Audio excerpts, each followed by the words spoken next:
Yo, Thought Warriors. What is up? Higher Learning is on. It's Ivan Lathan Jr. And it's me, Rachel and Lindsay. Governor Wes Moore on the podcast again. Yeah.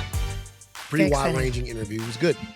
It was a great interview, and I'm excited for the audience to get to. So, I'm wearing sunglasses, guys. I had little eye surgery. You eye work.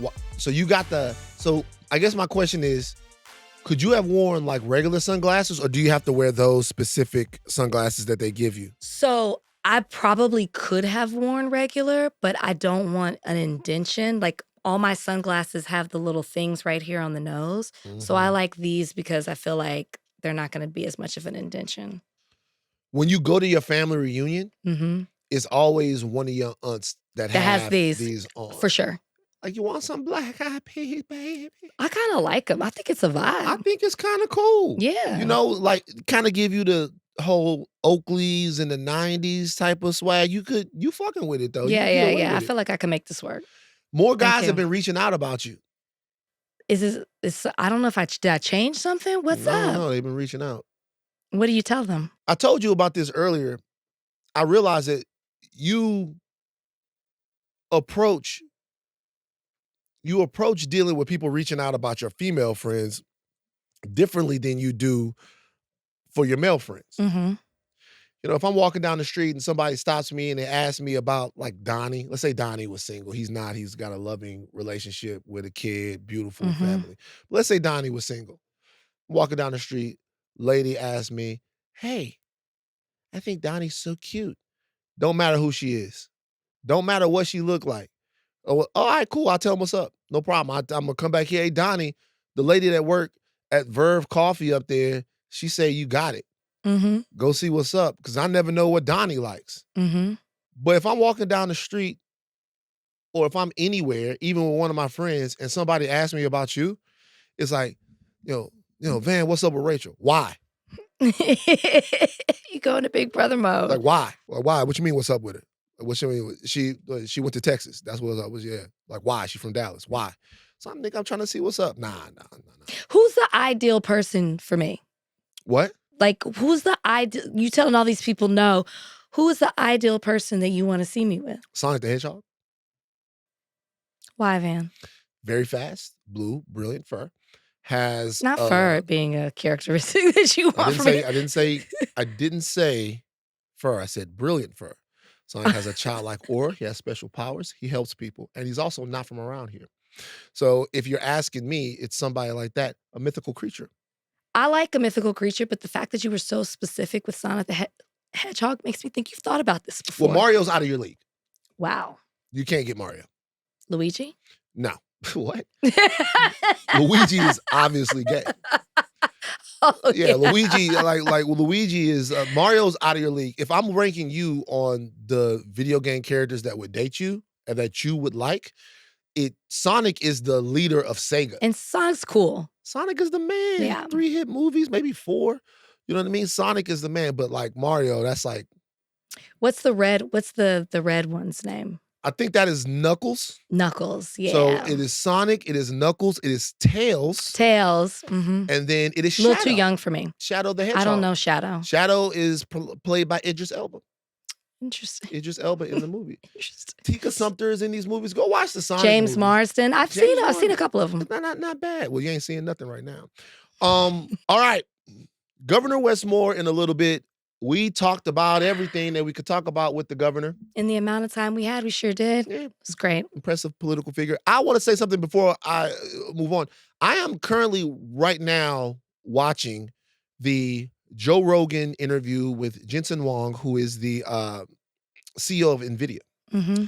NVIDIA, which happens to be right now the largest company in the world, or I guess the largest company in the world. That's not the right way to say it. They're the most valuable company in the world. It's like $5 trillion or something like that. That's crazy. In NVIDIA is valued at.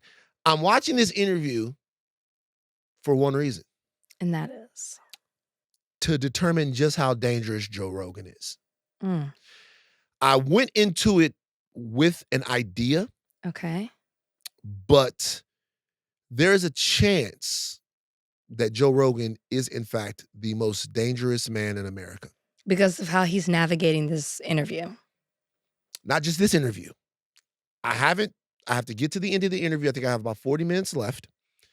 And then I have to go back and watch all of the interviews that Rogan has done with people like Mark Zuckerberg. I need to watch them in their with those entirety. type of okay. I need to watch them in their entirety. Mark Zuckerberg, Kash Patel, all of these different people, right? The Kash Patel interview actually was one that exposed Kash Patel in a way that I don't know if that was Rogan's intention, but it made Kash Patel look very bad. Are these post 2024 Trump election interviews, or are they after? So I'm going to watch a lot of different ones. Okay. Now, people might say, hey, Van, we know enough about Rogan. We know enough about these interviews and his interview style to already make this determination.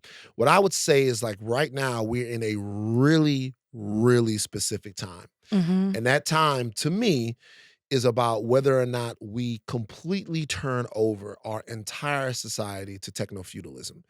And I keep talking about this over and over and over again, and maybe I'm being an alarmist, should I say, in a way, but I don't think that I am. I think that from an economic perspective, we're looking at a complete capture of our economy by these gigantic AI tech companies. I cannot wait to have Ed back on. I hope to get Ed back on maybe next week or the week after. From the standpoint of data harvesting and collection from a company like Palantir that then takes that data and uses it to actually kill people. The energy constraints that all of these different companies are putting on, they might have to build not infinite new. They have numbers and scores of new nuclear power plants to power this AI revolution. Mm-hmm. And if they do get to it, what it means for the consumer, not the consumer, what it means for the workforce to live in a world where, AI has optimized, completely changed the way we go about doing what we're doing. Look, all of these things are what they are. And that's not to mention the immense amount of political sway that they have because of the money and the proximity to President Trump that they have. There are serious questions to be asked. Mm-hmm. And there's a chance, at least right now, that the Joe Rogan Experience, that podcast, is the single greatest way to sane wash the complete batshit crazy economic, cultural, and military fascism that exists at the top levels of tech right now. That it's the number one conduit. Forget about even what the president and all those guys are doing. They're putting money in their pocket. That's true. All of that stuff, it's bad. It's terrible. But the way to make it seem normal is to go on the biggest podcast in the history of the world, sit down and have a conversation with someone, and not at all in any intellectually curious way, get into the guts of what this means for people. Which, when you listen to the interview, there are questions about this, but those questions come from the mind of Joe Rogan and the curiosity of Joe Rogan, and not necessarily from the standpoint of, are you dangerous? And if that doesn't happen, then the platform is dangerous.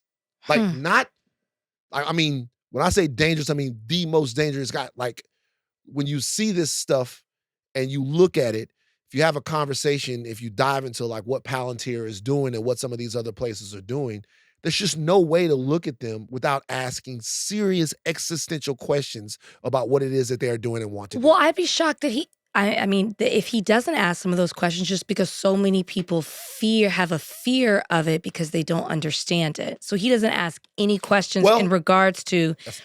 I'm asking you. He does. Okay.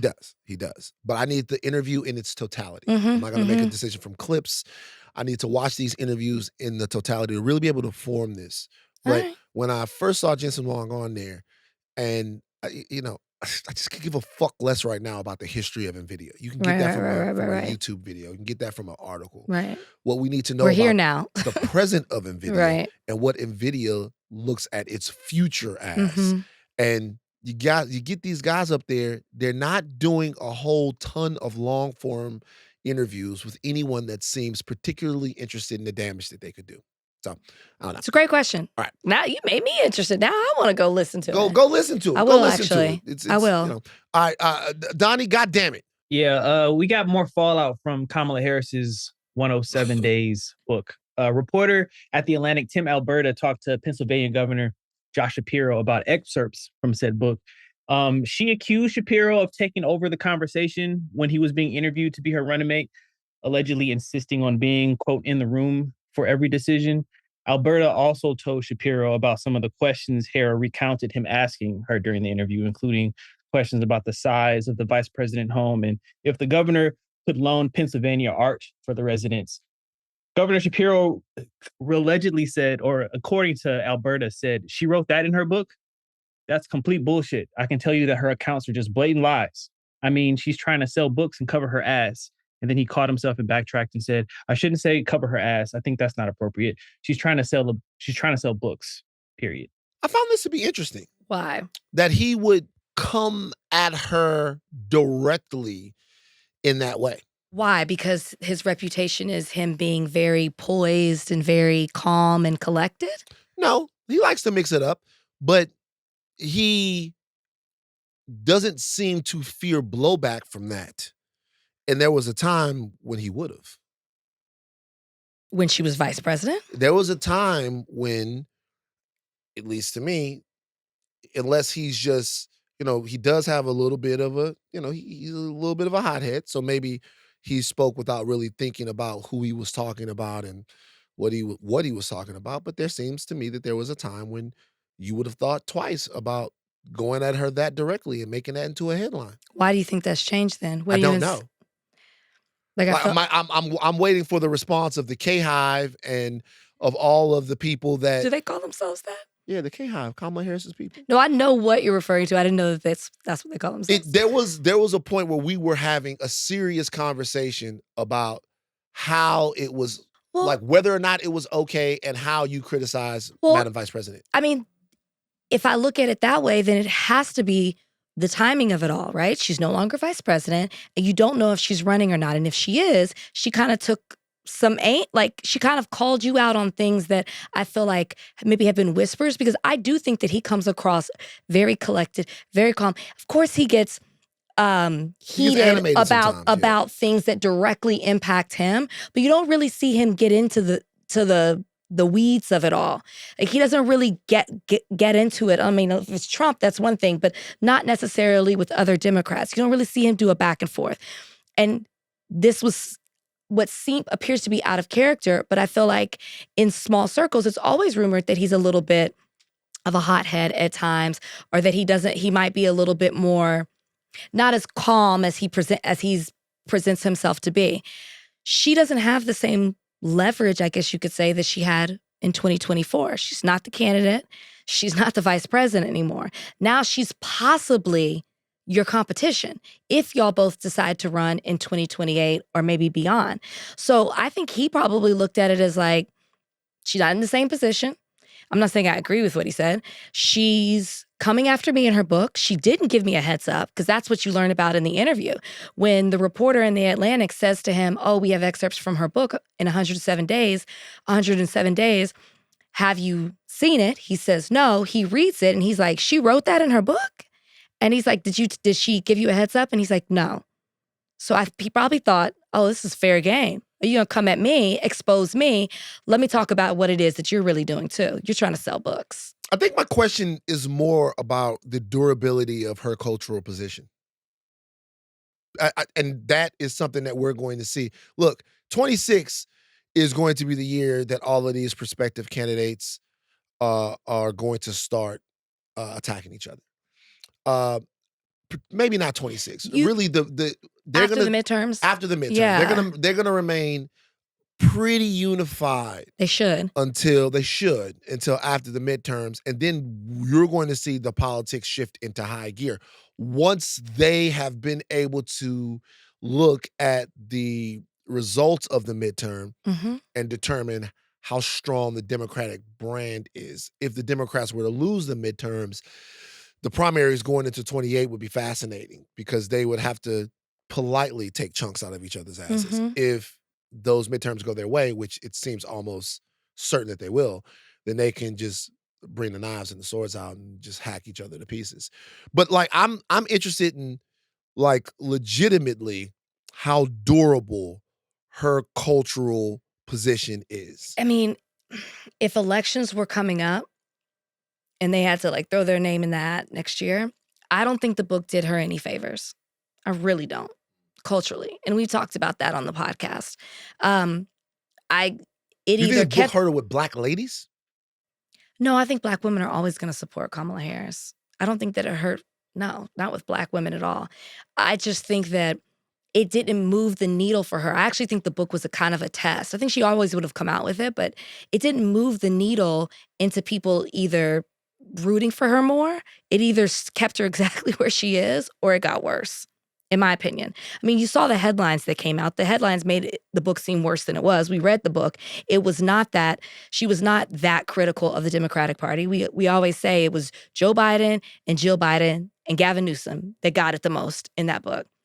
But I just don't, culturally, I think that there were a lot of people, and as we talked about on this podcast, that were expecting more from the book. If I'm going to move forward with you, I expected something deeper to come from you with this book in order to assess how you'll be as a politician moving forward if you continue to be involved in politics. I didn't get that, so it didn't move the needle for me personally anyway, and culturally, I almost feel like that's kind of what it is. The book gave her a reason to talk. It was It a gave her a good reason to talk. conduit for her to get back out in front of people to where she didn't have to really go over the record of the Biden administration, which is incredible in some ways, but in other ways, insanely bad, right? Well, it also allowed her to be very critical of the current administration and say, I told you so.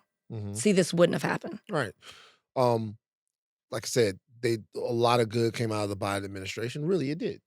But at the same time, you have Gaza, you have some other things, uh, particularly President Biden's unwillingness to step aside and put the Democrats in a good position to go out and beat Donald Trump. All of that stuff, like those are things that obviously she would have to answer questions about on her book tour. But she was able to kind of focus the conversation around her purview from all that stuff. Because it was friendly spaces. Yeah. The people interviewing her were friendly with her or friends with her.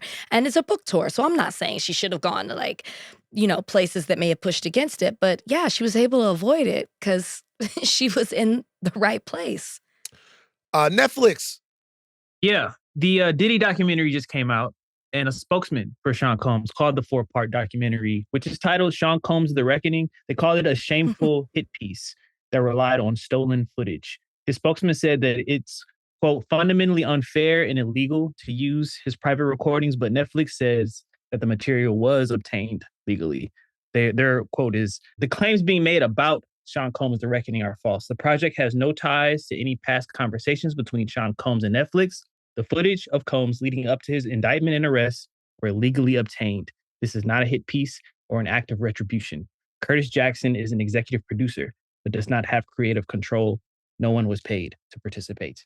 There are 3 things that I thought when watching this documentary. The first thing was, like everybody else, how the fuck did they get this? It wasn't that much footage. I'm watching it and I'm like, how did they get some of these conversations? Yeah, but it wasn't like that much. Do you understand The craziest part was towards the end, but go ahead. I'm sorry. Tupac shit? The footage of him, I'm talking about the footage that they're saying they obtained illegally, like the footage of when he's on the phone and he's talking to old girl from Dirty Money. Yeah. And when he's talking about the Capricorn thing, like that, to me, I was like, oh wow, I'm shocked that he would give this away. Well, I mean, I think all Or of it, knowing the him. type of trouble that he was in, how on God's green earth does anyone get footage of Diddy talking to his lawyer? Yeah. Talking to his lawyer about the way he's perceived in hip hop and about what the lawyer isn't doing. Those conversations make him look like the guy that he was painted to be. And it's like those conversations that take place in this documentary are very damning to me. Not damning insofar as he's admitting to any crimes, damning from the standpoint of he looks so calculating. Yeah, he's like, and that's it. cynical. That's the key. That's And the key. like it makes him look like the government painted him as the head of a criminal organization and enterprise to have freak offs and do all kinds of crazy shit. And if you watch the documentary, you go, yeah, that's a guy that's capable of some shit like that. Yeah. You know what I mean? Secondly, just I'll just say, fuck the other one. Just two things. That's the first thing. The second one is this. Whoever you are, for whatever reason, you might have issues with this person. However far back it goes, for whatever reason it happened, leave 50 Cent alone. Leave 50 Cent alone. Leave him alone. Leave him be. Because this right here, and I know a little bit about the personal stuff that's going on between these guys. I don't know a little bit about it. I know exactly what's going on, right? And this has to do with direct shit that went on between them that ain't got nothing to do with no mogul shit, is men shit. Everybody knows what the fuck is up. I'm not breaking no news. But the fact that he Did a whole documentary. The Reckoning. The Reckoning. It's like like you can't, and here's the conundrum. You can't be a whole ass nigga. It's not allowed. You're not allowed to be a whole ass nigga. You're not. It's just not. I don't care. I'm from Baton Rouge. It's people out there that's listening to this that's from Tyler, Texas, and they're going, yeah, you can't be a whole ass nigga. From like Los Angeles, nah, whole ass nigga is out. From Portland, Oregon, nah, you can't be a whole ass nigga. You can't be a whole ass nigga. But it has always been true that there are certain guys that it really doesn't pay in the long run to fuck with them. It just doesn't. And 50 is one of those guys. It just doesn't pay in the long run to fuck with 50. For whatever reason, he won't let it go. He'll stay on it.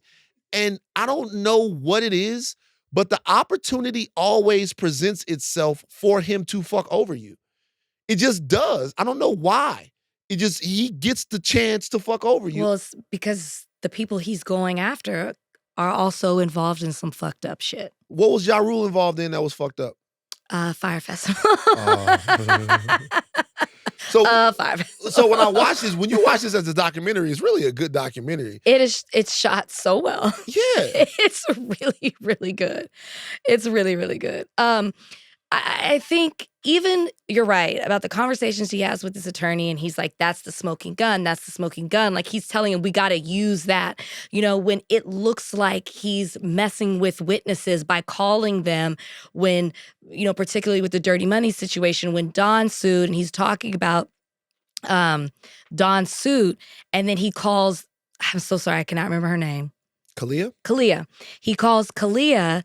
And he's literally trying to convince her, like, I'm not telling you got to do that. You got to do this. And then she tells the behind the scenes story where she's like, I needed for money in my child custody case. I hit up Diddy. I was in a bad place. I needed $5,000. He told me no. Now he's calling me, trying to get me to put out a statement. It just shows, to your point, how manipulative the calculation, and even just going all the way back, all the things from the party that he threw in Mount Vernon to people dying, to Tupac, to Biggie, to the jealousy of the friendship between the two of them, to contractual language in Biggie's second deal, to people he moved out of the way who questioned, the ethics of what he was doing, to making himself the star in it all, which is what the documentary makes it seem like is what he always wanted at the end of the day. And I'm not even including what he did to the women, not even talking about that part of it. It's not even the reckoning. It's like, he's a monster. That's what this whole documentary shows, what a monster Diddy has always been. The point of this documentary, the case is only the window dressing for this documentary. The point of this documentary, there's one point. There's one point in this documentary, and that's to ruin Diddy's legacy. Yeah. The point of this entire thing is to ruin Diddy's legacy. I'm not calling balls or strikes on that. He did a good job. No, what I'm not saying. If that was his goal. What I'm saying is, when you look at this doesn't just look at his behavior and the dangerous, disgusting behavior that's been uncovered in the last couple of years. That's almost like an hors d'oeuvre. It's like, let's go back to the beginning of it, to the start of it. It was rotten all the way through. Mm-hmm. It was fucked up all the way through. There were bodies left all the way through. Yeah. There was never a time when someone that you grew up with in the 90s just had this psychotic break or snap and became this person. This person is how they got to where they are. Yeah. This level of cutthroat, backstabbing, direct double dealing, putting yourself first is the reason that Diddy exists. It wasn't a byproduct of it, right? Because we've heard the age-old story that decent, good person, loves culture, whatever it is that they're in, be an athlete, rapper, whomever, singer, and then all of a sudden the excesses of the lifestyle corrupt this person and they become something different than they always were. That's not the point of this documentary. Yeah. The point of this documentary is that he got there by being that guy. Yeah. And I don't know, man. I'm watching this. I'm like, man, they say Fifth doesn't have any creative control, and I get that. But at the same time, this right here is a fucking motherfucker. He might not have control, but he has creative input. Yeah. For sure. As an executive producer, he's got creative input. If you haven't seen it, you should go see it. Like, you should watch it.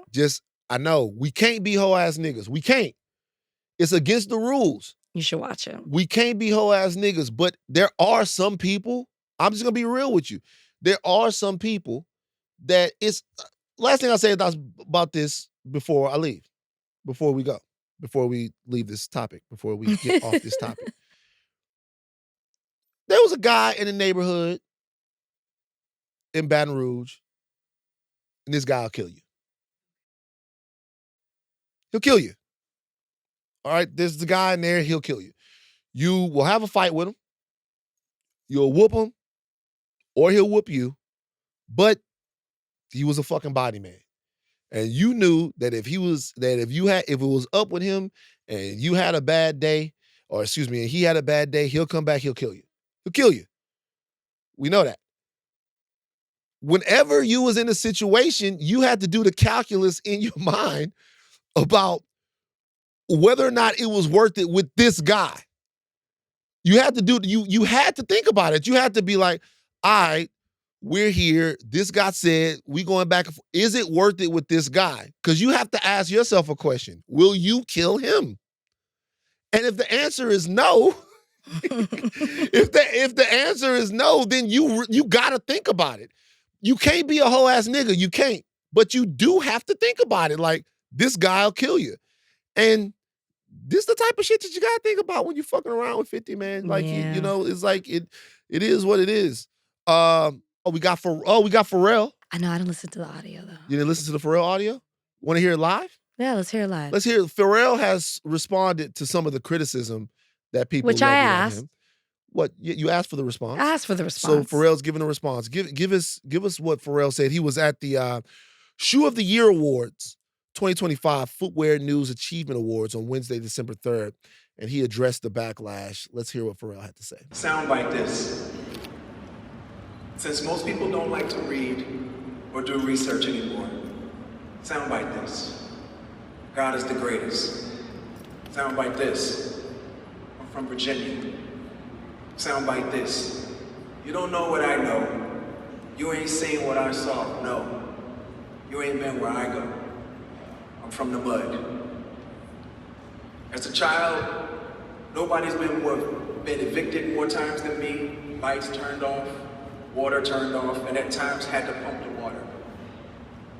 And I didn't have a name brand sneaker until I was 16 when I could afford them for my first paycheck from McDonald's. Sound like this. They were Adidas, low top, Instincts, the ones with the Laker colors. Sound like this. Don't be fooled by my bourgeois taste and heart. I'm proletariat. In fact, I'm lumpen proletariat. Sound like this. I had to stay on my feet. Soundbite this. But I could never walk in the shoes of my parents, etc. All they had to endure while staying on their feet. Or my ancestors who arrived as captives, enslaved, who had no shoes, yet had to stay on their feet as they landed on the shores of Virginia. As black and brown people on this earth, we have to stay on our feet. We have never had a choice. Soundbite this. We've needed empathy for someone to walk in our shoes. That's why, soundbite this. We created Black Ambition, a philanthropic effort to support, resource, and mentor black and brown startups. Soundbite this. We have allocated $85 million to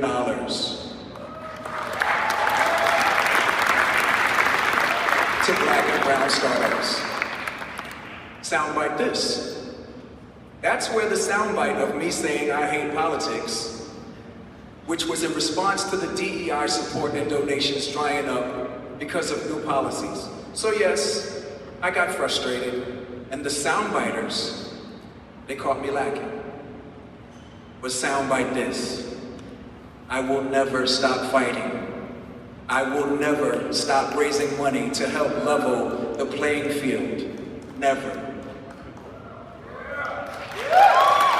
I'm trying to go back. It's like, this was so long ago. I'm trying to remember what everything that he said in the first one. Mhm. I know it's like politics isn't involved and he doesn't do politics. I even gave him some space. I said, I think he's talking about the left or the right. He's not involved to to a political party. And then, do you want to be black or do you want to judge? I can't even remember specifically what he said.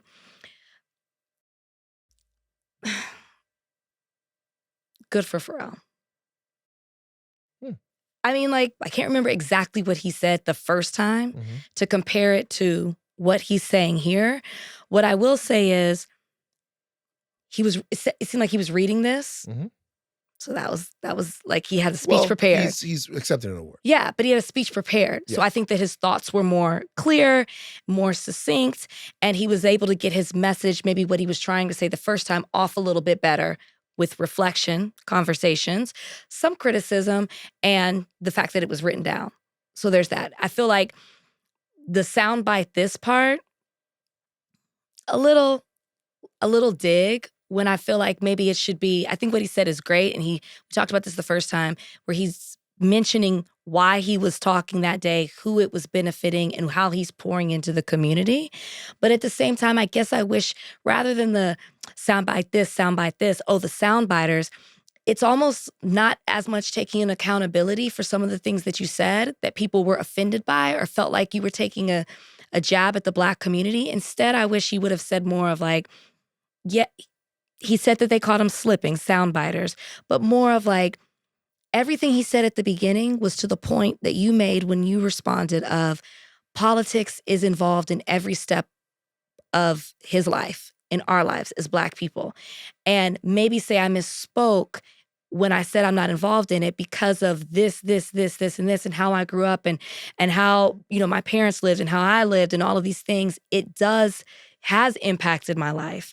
And this is what I'm doing, as he goes on to say, to combat those kinds of things. It was fine. Huh. It was fine. I mean, I don't remember exactly what he said, and I wish I could so I could compare the two. But, it was a little bit of a dig to people who called him out. I don't know if I'm necessarily down for that, because I think that he was rightfully called out. I think that what he said the first time did come off as problematic. And when you do like someone or you respect someone and you want the best for them, I say this all the time, like it's like a family member, you call them out, you hold them accountable so they can continue to be their best selves. I feel like that's what was being done towards his first comments. Like, Pharrell, we want better from you. You're revered in the Black community. You do stuff in the Black community. So we're holding you responsible for your words. Then for him to come back and be like, oh, the soundbiters, I don't think you were quite understanding what people were saying. I'll wrap this up in a couple of things that we've talked about. But I'll ask you a question. Do you know why I stopped looking at the Reddit? Why? Because it was personal. Mm. I stopped looking at the Reddit because I realized that a lot of the stuff that was on the Reddit was personal. And by the way, I'm so stupid and such an idiot that I like all of these different forums. Like, I like the conversation. I like people having their opinion. I think it's awesome to see people exchanging their opinion. I think it's awesome whether they love me or hate me, Mm-hmm. love you or hate you, love Bill or hate Bill. You know, Bill don't look at it like this, but like love Bill, that there's a community based of people that are coming together to have conversations around the stuff that we're saying and the content that we're putting out. I think it's a sign of a healthy product. So I have no problem with it. But I need desperately not to take this podcast personally. I need to invest into this podcast personally with my emotions and with my perspective, but I don't need to take this personally. I don't need to take the perception that people have of me from me sitting here. I don't need to take that personally for two reasons. Number one, they don't really know me, right? True. But Very number true. two, it stunts my growth. It stunts your growth to take these things personally. I agree. Right. And I had to learn that because I was taking it personally. It popped up on the Reddit one time, there was a picture of my mom up there. I was like, what? And now I was thinking, hold on for a second. How far removed am I from like whatever's going on? Like I'm very far removed from that. Like I'm Mhm. very far removed from there's no reason to like invest into that. That's Mhm. somebody that's making their point for whatever reason it is. Don't take it personally. So what's the point of being involved in something that's going to constantly trigger you in any situation like that, where the criticisms sometimes are personal, Mhm. like they're personal things. A lot of what people said about Pharrell wasn't personal. And this response kind of is. Mm. A lot of what people said wasn't personal at all. Yeah. It was about the substance of what was said on the stage, right? Now, I completely agree that there was kind of by us, and from other people, a lot of things surrounding that talk that might have made us interact with it in a different way had we knew all of the stuff, had we knew what he was up there for, the question and all of that. I even think about that with the Michael Porter Jr. situation. I went back and watched the whole interview of Michael Porter Jr., and I watched it because Sophie Cunningham on her podcast responded to it. And when Sophie Cunningham responded to it, she responded to the entire back and forth between Michael Porter Jr. and the Ball brothers. Mhm. And the entire back and forth, whereas it doesn't change the headline, and we all got to think of headline management, people that put stuff out in the world, it did change the thrust of it. He was asked a question, right? And then he was asked a question, he gave an answer, and then he went into uh, an intellectual undergirding, or sort of he tried to intellectually give reasons that his opinion is true. Like I played them back in the eighth grade. Doesn't change the fact that he's been on that, and that's the reason why he was asked and all of that stuff. But he was asked a question. Mhm. So context does change things sometimes. In this, though, the reason why you don't take this personally, how can I put this?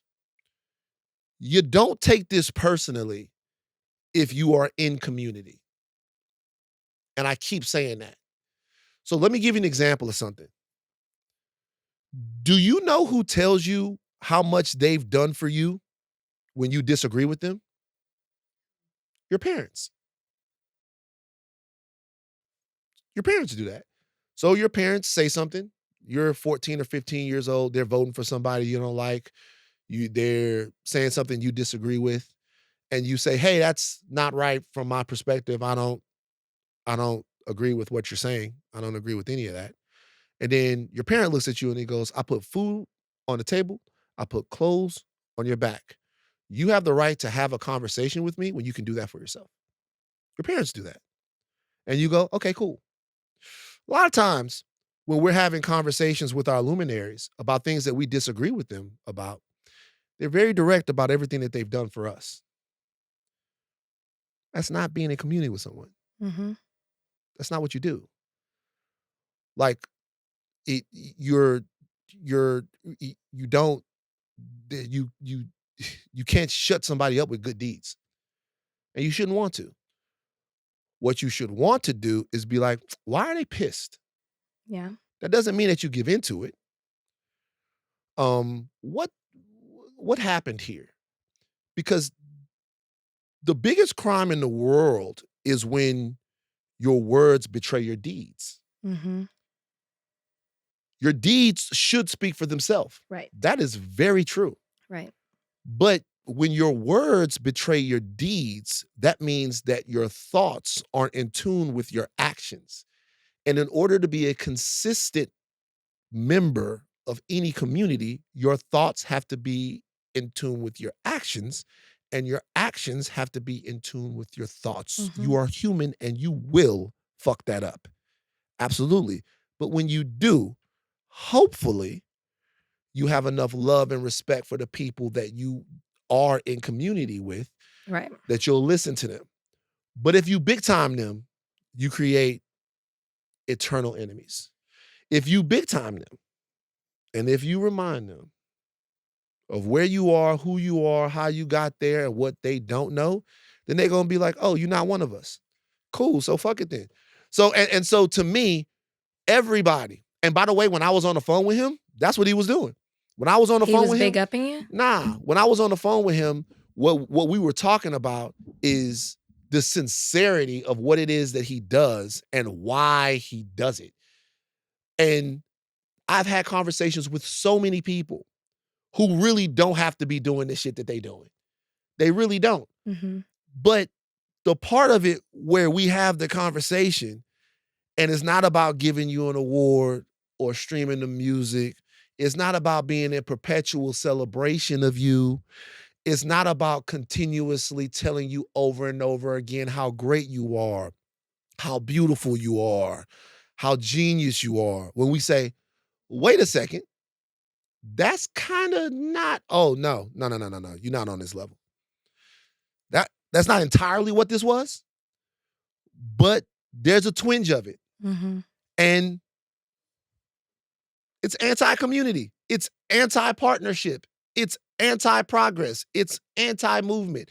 To all of the celebrities out there, the people that are doing great work, phenomenal work, your work does not insulate you from the conversation. Right. It can't. It can't insulate you from the conversation. The work is you doing the thing that you are moved to do. But rhetorically, sometimes we have to talk about the specific utility of that rhetoric, because that rhetoric, unfortunately, can overshine what it is that you do. Outshine, should I say, what it is that you do. It can. Like, I want y'all to all think of right now y'all favorite white celebrity. Think of your favorite white celebrity.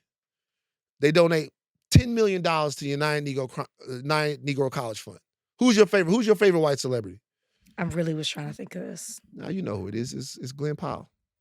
Oh, that's my friend. Yeah, it's your Okay, favorite. fine. Glenn Powell. Okay, so Glenn Powell. Glenn Powell makes a $5 million donation to the United Negro College Fund. Mm-hmm. He's gonna send a lot of Negroes to college because that's what they do, and they're gonna pledge. They gotta pledge. That's a joke. One of the rules. They gotta get into that shit. Okay. Oh, God. So he gives that money, legitimately sends kids to college. Mm-hmm. 5 months later, he's doing an interview.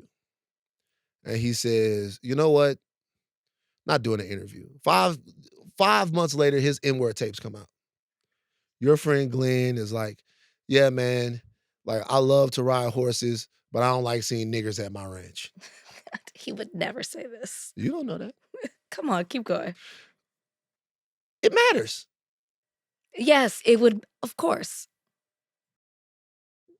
It matters. And you can come out and after that, you can come out and say, hey, just to let y'all know, I do this. I gave $5 million to United Negro College Fund. We're going to be like, yeah, that's true. But when you say nigger, a lot of people around the country, they go, oh my God, it's okay if Glenn says, nigga, you are a celebrity and your words matter. Yeah. That's it. It's a good point. It's a good point. Because that's what I was going to say when you were saying all that. The only thing I was going to say in response to what you said is, you were like, you're not in community with us. I think you were talking about his response or him taking it personal. I'm not saying he's not. I'm saying that sometimes celebrity insulates you from that. Correct. And my only thought was the comment from the beginning was not in community. Well, he thought that it was. What he was know. what he was trying to say, I know. and what he was responding to was the way he felt like community should adapt to the current political situation mixed that we're in with who he is as a person. And also, that's why it came off. And that's why I was like, be receptive. That's why I love the personal part that you're talking about. Be receptive to what people are saying. And when your response is, this is for the soundbiters, it's like, you're not understanding what people are saying. That's what I just don't like about it. It's like the way you're talking to the community, in essence, because it wasn't soundbiters, it was the community who was talking, feels a little bit still like you're up here and we're down here. Let me give you an example of some self-criticism. All right, so I feel like Ryan Clark made a video, and the video was almost, I feel like he was directly. You like he was talking to you? I feel like he was talking to me. Well, that's why I added you. That's why he added me. I feel like he was talking to me. He said not stop. He was like, he was like, why are you sitting in the back hall? Yeah. So let me tell you why I had no problem with it though. Because he's right. He's not right that I shouldn't have been critical of what Odell Beckham Jr. said. But I owe it to not, God damn, nigga, you need, can someone find some pork for Rachel? I ate this morning. I don't know why my stomach is doing this. Double pork chop? No, salad? I can't. I have to have a low sodium diet right now because of the surgery. Yeah. So the bombastic and fiery way that I delivered that message was not helpful. The message is very simple and clear. Is we now have to stop having the conversation about how $12 million goes so fast. I'm never changing that. It is the young brothers that are in abundance. That abundance is a responsibility. However, I owe it to my audience and to myself and to my community to have that conversation in a way that's contextually honest about all of the different things at play, and in a way that reinforces why I'm so particularly triggered about the conversation in 2025. And I didn't do that. And that's the thing. I can I remain unchanged in my opinion, but the delivery method matters. So, hopefully when we're in criticism or in correction or calling in, calling in, hopefully we'll do it in a responsible way. We won't do it all the time, but this response was, I get it. I totally get it. I totally understand it, but we're all works in progress. We are. That sounds great. All right, BD Wong. No, let's move past. Gotta do it. Rachel apology rating time. Actor BD Wong ignited backlash after commenting on a post from Mike Holston, aka The Real Tarzan. Holston, who is Black, posted a photo with an animal and he captioned it, "Name this animal, wrong answers only." And BD Wong commented, "It appears to be a Black man." This is what BD said. "Y'all, I made a very bad joke. As most people in hot water do, I deleted it for damage control, but it's out there and continues to hurt and disappoint. And I'm really sorry about the hurt part. Super dumb, but I tried to follow the wrong answers only prompt with the wrongest answer. This succeeded only in that it was super wrong. I know nobody gets a free pass. I'm sorry if this what the FBD moment tarnished any respect you may have had for me. And thanks if you advocate for an internet that's safe for everybody." Then he elaborates that it's a racist comment that he posted, and to clarify that he recognizes and accepts the responsibility for how terrible it is. It's also wrong to try to explain anything, and I think that causes a further breakdown in trust. So he wants to spend energy on how wrong he knows it is to exploit a despicable racist trope in the supposed spirit of humor. He knows now to do better, but again, no excuses. Very sorry. Wraps it up there. I mean, this one's tough because I'm such a fan of Law and Order SVU, even though I know BD Wong is never on there. Because I like him. I like him. So it bothers me that this happened, especially because I feel like there are episodes where he dealt with racism on the show, right? So I'm giving some background, okay? Okay. I'm giving some background. Here's a positive I will say. He acknowledges that it was racist, right? He doesn't just say, I'm sorry. He says, this was racist. You don't always see that. People just say, I'm sorry. I'm not like that. I don't say those things anymore. I do appreciate being direct and saying, I want to elaborate. It was racist, because that's exactly what it was. This isn't no wrong answers only. I'm trying to win the contest. You said the quiet part out loud, and I have a hard time believing that this is a one-off. You wrote this. You use your fingers to type in. A one-off in what sense? Like this, you've never said something like this before. Interesting. It appears to be a black man. Like, to me, you thought about it. You took the time to type it out, and then you press send. Like this, in 2025, you thought that this would be funny. To who? I have to ask you, which it makes me question BD Wong completely. I got to give this apology rating. I got to give him a 2. There's something that he said that he says, as most people in hot water do, I deleted it for damage control. So he deleted it because he probably thought, I deleted it quickly, thinking that it wouldn't catch fire. But then he said, but it's out there and continues to hurt and disappoint. So makes me believe now you want to apologize because it's out there. You tried to get rid of it. So that was your first reaction wasn't to say, hey, this is a racist comment and I'm sorry. You said, let me delete this for damage control. Oh shit, somebody caught it. It's out there. Now let me go apologize. So for that, it's a 2. This is disappointing, BD. What if his response would have been, it appears to be a man?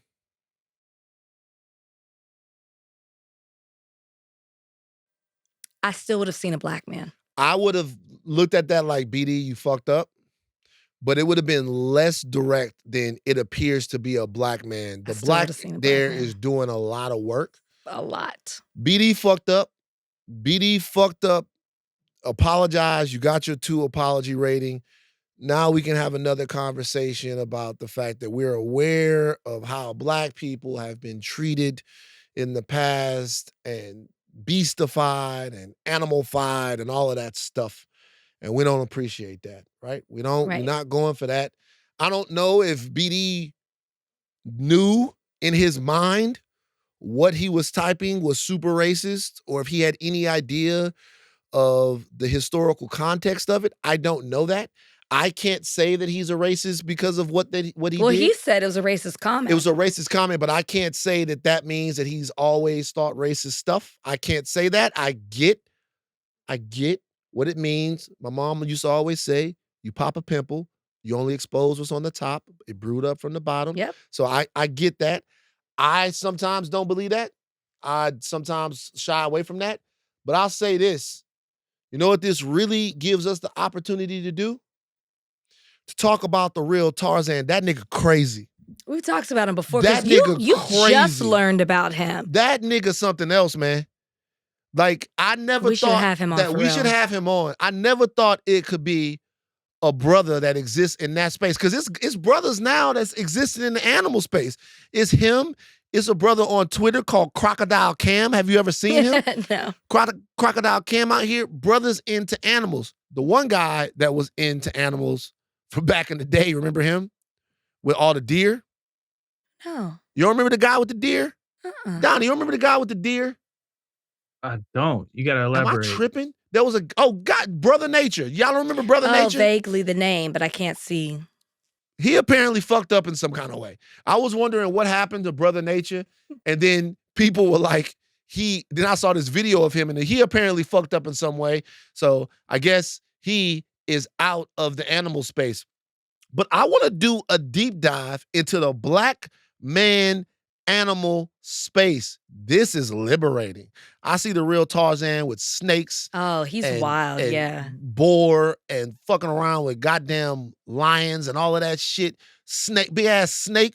What's wrong with you? What? But you like it. I think it's great. I think it's great. You know why? Why? This is our birthright. What do you mean? It's our birthright, man. White people go and they go over to Africa, they see the animals and blah, blah, blah, blah, blah. Then they send their friends in, they kill all the animals, right? Know who lived with the animals and understood the animals and talked to the animals, lived in symbiosis with the animals, understood, respected, and dealt with the animal? You know who was a friend of the tiger? The black man. So if it's your birthright, would you get out there if Tarzan's like, hey, I don't want to come in studio. I want you out in the field. No. But it's your birthright. So what? So it's freedom. Hadn't got that yet. So no. I will observe Tarzan doing his thing. We'll have to let him bring an animal in here. Yeah, a bird. No. Well, so who told you that? So then No. So no. But who told you that? See how it could get flipped on I you? said an animal. Bird. Who told you that? A bird. We could bring a bird in here. Let him come in here with a big ass fucking falcon. See how you like that? Take us out. All right, we gotta go. We have to leave right now, but before we go, we're gonna give you our interview with Governor Wes Moore, which was fantastic. Mm-hmm. We're giving you the interview with Governor Wes Moore, and we are making a pledge here at Higher Learning. We're going to have all of the perspective. Did I say that word right? Perspective? Is it perspective? We're going to have all of the candidates in 2028 on here. Higher Learning decides. We love that. It's a call-in. It's a call-in. Higher Learning decides. So we've had Gavin. Mm-hmm. We've had Wes. Mm-hmm. Who are the other people? Throw some names out. Shapiro. Madam Vice President. JB Pritzker. Maybe Gretchen Whitmer. We've had Rokana on before. Some people have mentioned in Roe. Hopefully, Kamala Harris. She's Madam Vice President. Hopefully AOC. Anybody? In 2028? Some people throw the names out there. We don't know. There's going to be a couple of wild cards that jump in there. Okay. We don't know. We want to have them all on so that you guys can look at them through the lens of the Thought Warriors, right? And another thing before we go and get to Governor Wes Moore, man, we really appreciate the growth that the podcast is experiencing. All you guys listening, Spotify Wrapped came out, it dropped, and it was a whole big deal. There was a party. We was in there. They gave away jackets. Oh, you went? Food. I was here working when it happened, but I didn't go to the party. So we appreciate you guys listening. We do. And supporting us throughout the year. We really do. So Thank if we you. made your Spotify Wrapped and you send it to me, I will repost it. Oh yeah, we will repost because I think it's awesome that we are in community together. Yep. All right. Governor Wes Moore is on the other side of this. Guys, we are blessed right now. We are very fortunate to have one of the bright one of the bright shining stars of the Democratic Party. Mm-hmm. Maryland Governor Wes Moore joins us today on Higher Learning. Gov, how you doing, man? I'm great, man. I'm happy to be here with y'all. We're happy to have you. You were talking about your hate for the Cowboys a second ago. Hate or love? I'm sorry. No. Wes Moore was not talking about the fact that he hates the Cowboys. He was keeping it real about the Cowboys right there. I do hate the Cowboys, though. You hate the Cowboys? But why? Yeah. Well, first of all, because... There goes Texas, Wes. I do. I'm clear. Okay. I do not root for the boys. Right. I do not root for them. I don't. Because and here's the thing. Y'all have maybe some of the most annoying fans in all of football. More than Philly? Yes. And Philly fans can work your last nerve too. Yeah. But here's the thing about Cowboys fans. Y'all are so arrogant. And I keep on saying, I'm sorry, when was the last time y'all won anything? When Tupac was alive. He always does this. Tupac was legitimately the hottest rapper the last time they won. I was 16. I'm just saying. Tupac was alive. Think about that. I'm 45 years old. That's a long time for us to still be talking about the Cowboys. Why are people upset that we have so much pride in our team, that we're so hopeful for our team? That's really all it is. Maybe there's a little bit of delusion sprinkled in there, but we just are rooting for our team. That's all. It's just that simple. But I will say this thing about Cowboys fans, though, is Cowboys fans are loyal. Yeah. Like, when the team is good, when the team is not good, Cowboys fans, they talk more shit than anybody else. That's right. And it does not matter how the Cowboys are performing on the field. And I do, there is a level of respect for that. Thank you. And now we're up. So, and now we're up. And now all these new, I'm a Cowboys fan. I was like, really? Where are you? I can't stand the bandwagon, the bandwagon folks on any team. But we'll see how long it lasts. When we play Detroit, we'll see how that goes. All right, the pleasantries are over. Let's get to kicking Wes's ass. No, I'm just joking. So ready for that too. So look, we have to start off with something that we addressed here on Higher Learning, which was the veto of some reparations legislation that happened in Maryland. Yes. Now, we had Jessica and Mitchell Iwoyer on Higher Learning to talk about that, to try to make sense of it for people. I'm going to play a question that I asked her and her response, and just try to see if we can get some clarity on what your perspective was in the legislative action that you took. Okay? Absolutely. Here's the soundbite. Brass tacks, is the governor lying? I don't think the governor is lying. I think the governor is figuring out a way to evade accountability the type of accountability that would be by law. So if he doesn't go through with the commission and he says, well, I have my own forms of reparations, we're going to do racial wealth gap. He's going to make a whole declaration on Juneteenth about closing the racial wealth gap. Okay. And he's already uplifted home ownership and businesses and all of that. Tomorrow, something could happen in this nation, or something political could happen behind the scenes. And then he could change his mind on whatever initiative they're working on. And it wouldn't be illegal to do that because there's no entity or bill holding them accountable specific to reparations. So I don't think that the governor is lying per se. I think that we're not getting the whole truth. And I think that this is a way for him to be able to navigate this terrain according to what works best for him politically. Okay, so essentially what happened there was a study that was looked to be codified into Maryland law. You vetoed that study, okay?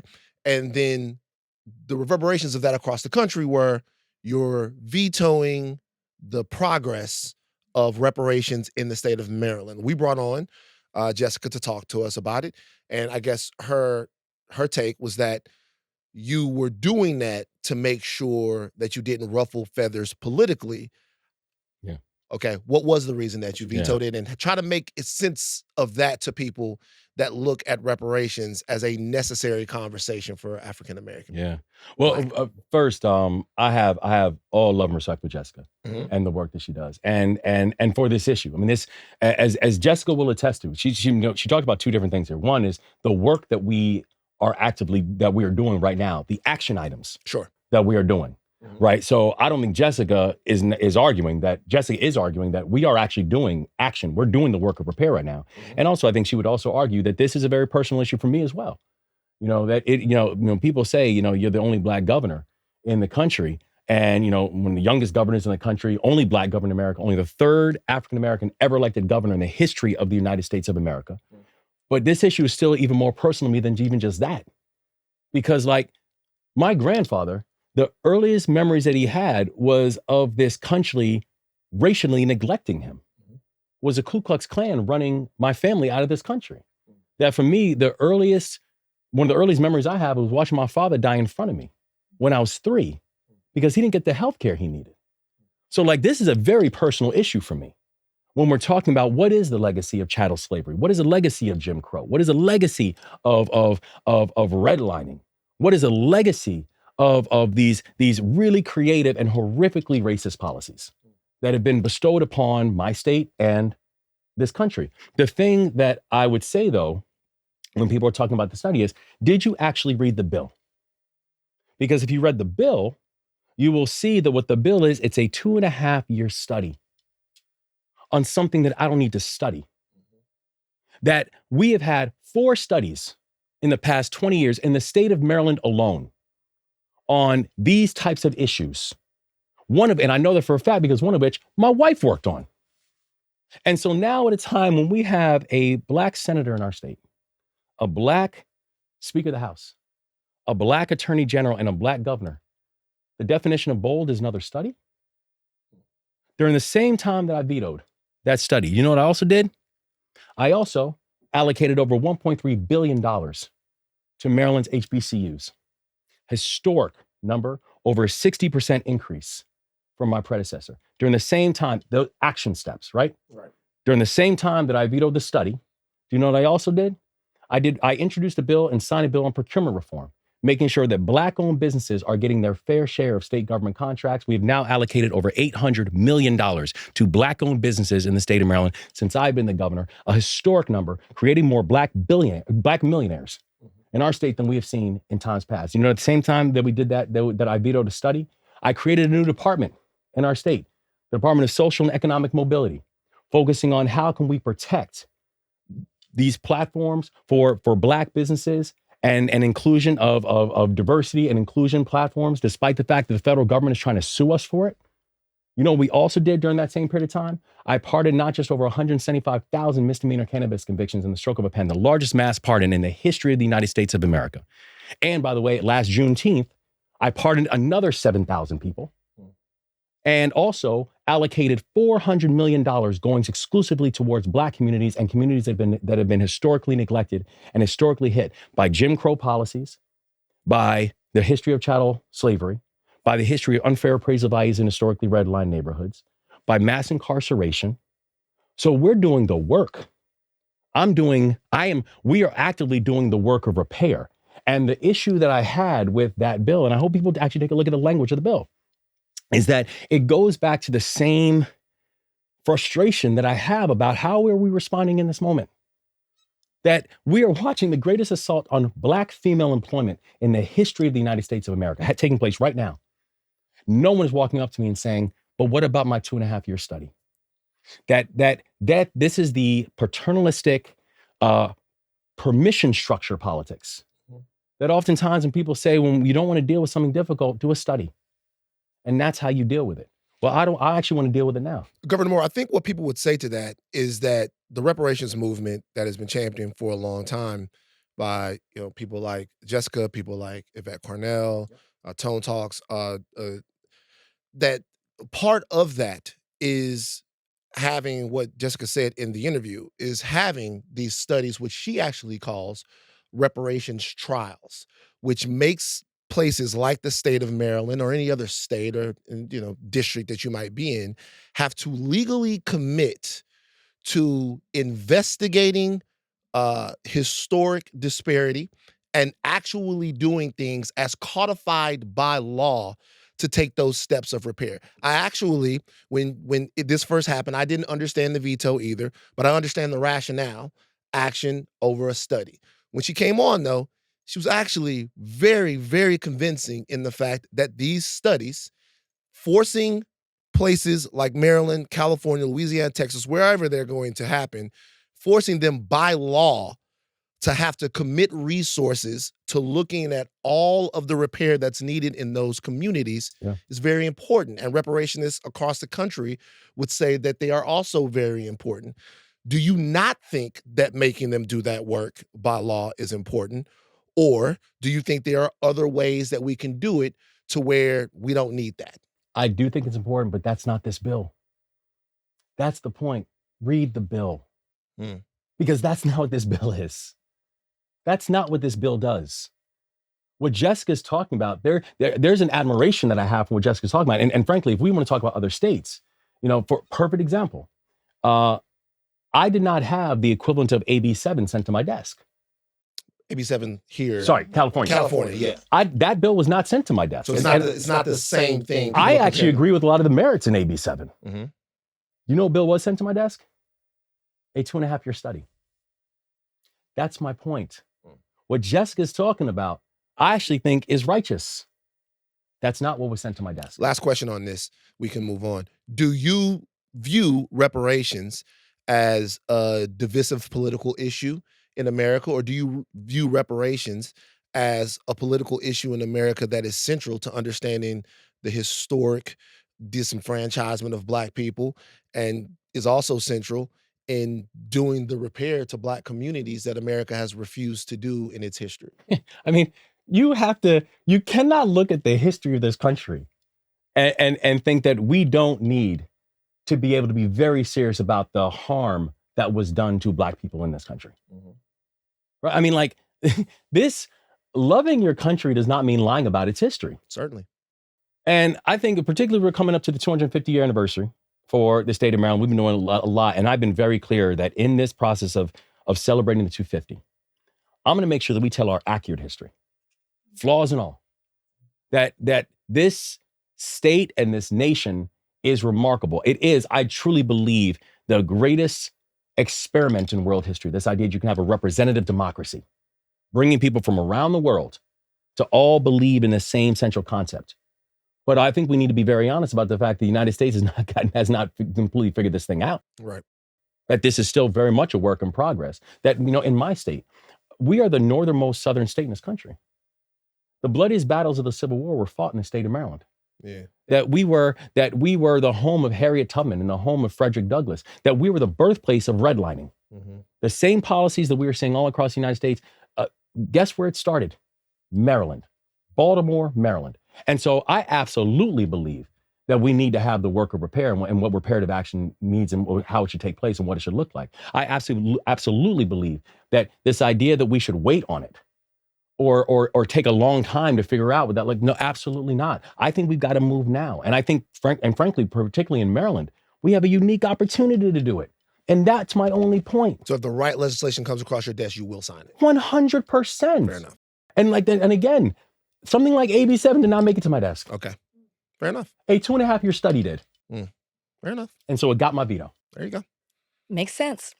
I want to go back a little bit because I feel like a lot of times people see the finished product and don't necessarily know what it takes to get there. And you have a very interesting upbringing. When you talked a little bit about your family just now when you were responding to what Van was saying, and if you could just maybe talk a little bit about, to the Thought Warriors, like who you are and how you got to the place. I know that's a lot. That's a loaded question, but just kind of like who you are and how you got here. Or maybe who was the influential in your life to get here, because your story is very interesting. It is. I mean, and I tell people I'm probably the most improbable governor in this country. I like that. Yeah, I mean, I do too. But and the people of Maryland, people of the state of Maryland seem to like it too. But it's like I mean, I had handcuffs on my wrist by the time I was 11. My mother didn't get her first job that gave her benefits until I was 14 years old. And I tell people, when people talk about, when people talk about things like the racial wealth gap, which is one of the big motivations that I have for why I wanted to run, and things like, unfair pay between men and women, I explain to people, I don't need a white paper to explain that. Like, I grew up in it. Like, I joined the Army when I was 17 years old. I think I'm the only governor in this country that graduated from a 2-year college. So, like, my journey has never been one that has been even, and has never been one where people could have predicted and said, "Oh yeah, he's gonna be a governor one day." But I think that that's what, in many ways, gives me the urgency about this work that I'm in. Is like, I'm not a political animal. I don't come from a political family. I always say, when I said I was going to run for governor, when I told my family, I had to convince many members of my family to vote for me. And it's not because we're not cool. Like, my family and I are cool. What? I feel like that'd be my family. Kitchen table vote? What the hell? Like that'd be. But it's because I had to convince them to vote. Because, like, that's for many members of my family, that's just not the culture. Right. And I think people have been the frustration that people have about politics, the frustration people have about the Democratic Party, the frustration, and I see people trying to, like, cast it off or explain it. I was like, no, I don't explain it. Embrace it, because it's real. And it's justified. Because we always talk about how, I don't understand how you can say, yeah, we care about, the working people, but you got a minimum wage of $8 an hour. How you can say, I care about creating wealth in communities, but you're restricting housing policies that are now not allowing to participate in something that actually is one of the greatest wealth creators that we have in our society, which is home ownership. And so I move with an urgency. I try to move with a speed that's trying to let people know that A, I'm not playing, but also B, let them know that my time here is short. For all of us, our time here is short. I literally keep a clock that sits on my desk, let me know how many days I got every single day. And the reason for that is because I'm not trying to waste one of them. And so I think that's very much the philosophy that I've taken, is that, again, I don't come from, I'm not a political animal. Like, the Democratic Party didn't make me. I was not the choice of the Democratic Party when I first became the governor. There were millions of dollars, in fact, from the Democratic Party put against me. But the thing that I know is that I'm not beholden to anybody, anything, any party, nor any group. I am who I am. Yeah. And so that's just how we try to move, with a real sense of creating work, wages, and wealth for all of our people, and not just some, because I think that's going to be the answer on how we get out of this. You've done so much for the state of Maryland, and you've pushed forward so many initiatives, and you talked about some of them even just now. But out of all the things, what's the issue that keeps you up at night? Like, if you had a cheat code and you could fix any problem, what's that issue in Maryland? Child poverty. And why? I mean, I know why, but you know what I mean. I just don't think it's fair that we're deciding the fate of our children before they even have a say. And the issue with child poverty for me is that it's so concentrated and it's so generational. And it's urban, it's rural, it's suburban. One of the things that we've done that I'm most proud of is we passed something called the Enough Act. And it's an entire initiative in our state government. And Enough is actually an acronym. It stands for Engaging Neighborhoods, Organizations, Unions, Governments, and Households, or basically la-di-da-di everybody. And it is the country's first state-led, place-based investment strategy on how we deal with the issue of childhood poverty, where we are putting concentrated resources into communities, but not telling them how it needs to be allocated or used. It's basically letting the community tell us, here's what we need, and here's how we deal with this issue. And in our state, we've done things like making permanent the child tax credit. We have an enhanced earned income tax credit. We're incentivizing work, that we have raised the minimum wage inside of the state of Maryland, because I don't know how anyone can work a job, or in some cases multiple jobs, and still at or below a poverty line. That we've been able to quadruple the amount of capital and amount of apprenticeship and trade slots that we have. We have some of the best four-year colleges in America, to include 4 remarkable HBCUs. But I'm also very clear that every single one of our students don't need to attend one of them in order to be economically successful. That we have to invest in trade programs and apprenticeship programs, that we have to invest in entrepreneurs. We put historic amounts of money into entrepreneurship initiatives, giving people the capital, because we know that when people are looking for their friends and family around, not everybody has the same friends. Absolutely. And not everybody has the same family. So how are we making sure we're democratizing capital that are going towards our entrepreneurs so they can turn ideas into long-term ideas? If we can solve the issue of childhood poverty, I could put my head on a pillow tonight and never open my eyes again. And I'd be good, because I feel like I did my job. Just one quick follow-up to that. It's being reported that President Trump said that, right after Donnie won his election, he, called himself the affordability president or something along those lines. And now it's being reported that he's saying that affordability is a Democrat scam. What's your response to that? This is who he is. But we're talking about someone who's never had to worry about affordability, because he's never had to worry about affordability. Like real talk. Like, this is a man he's never had to go in a store and look at prices. He's never had to worry about where your next meal is coming from.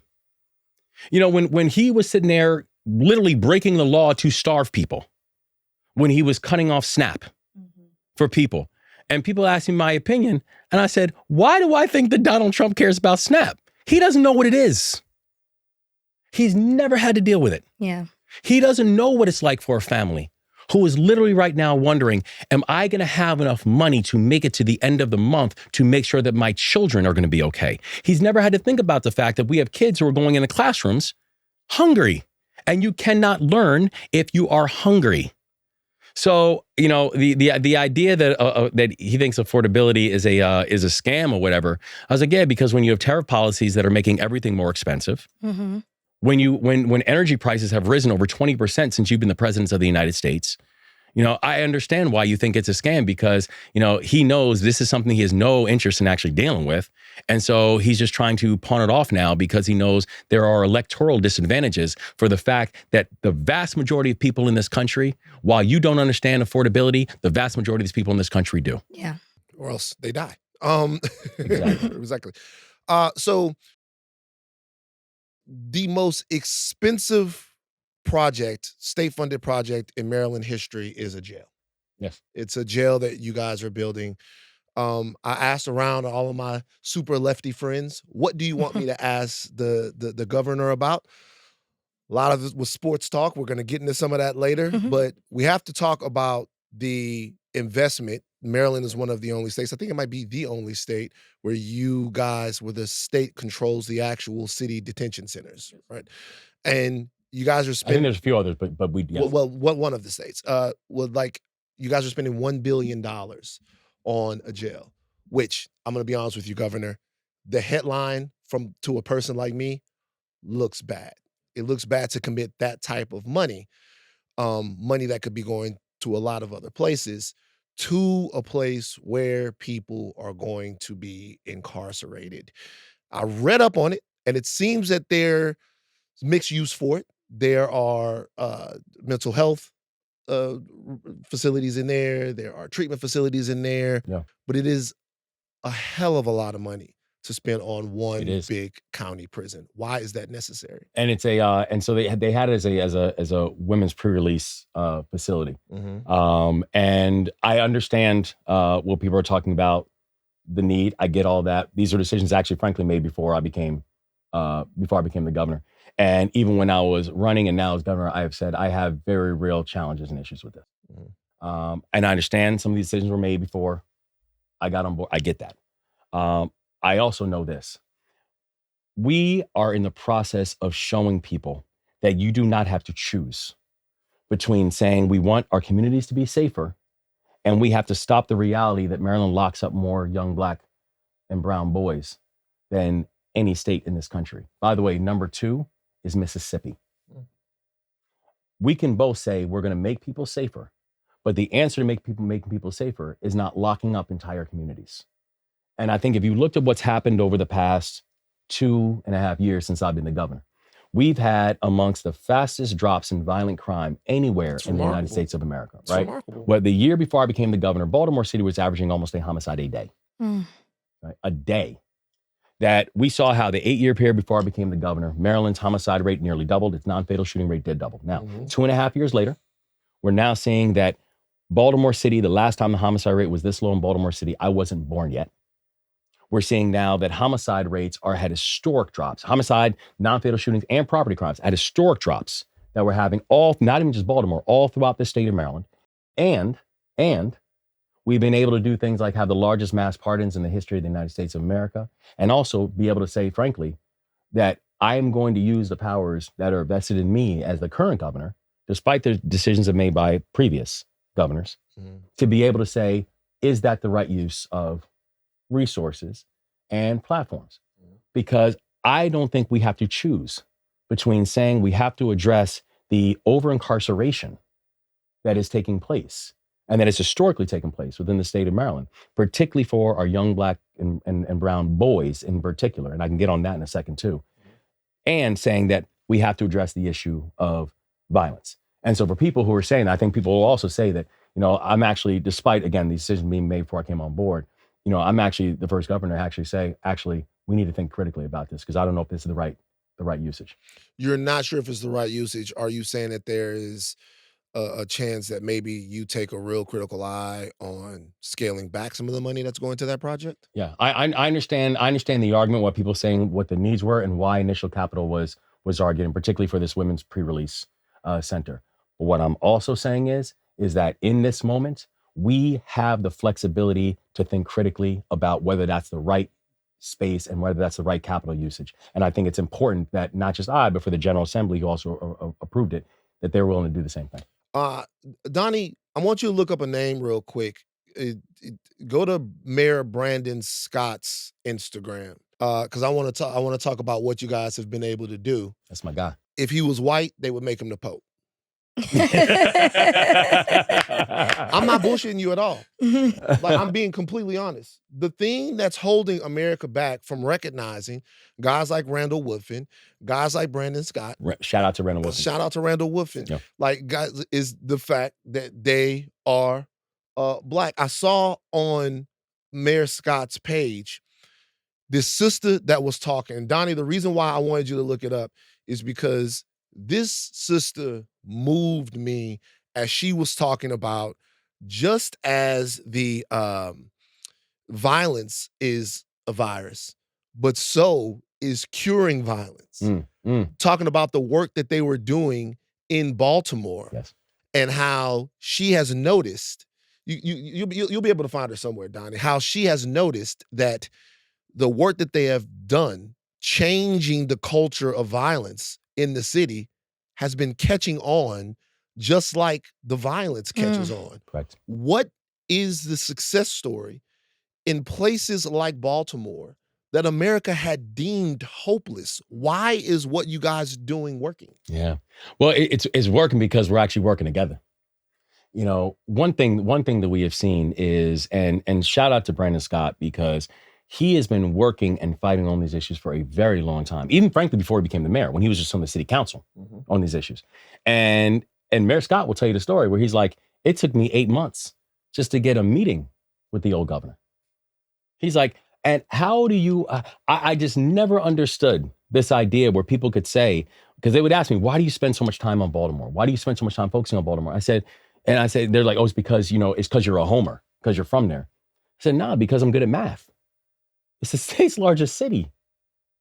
These are my folks. And so you cannot have a thriving state if the state's largest city is not thriving. Brandon and I probably talk, probably at least every other day.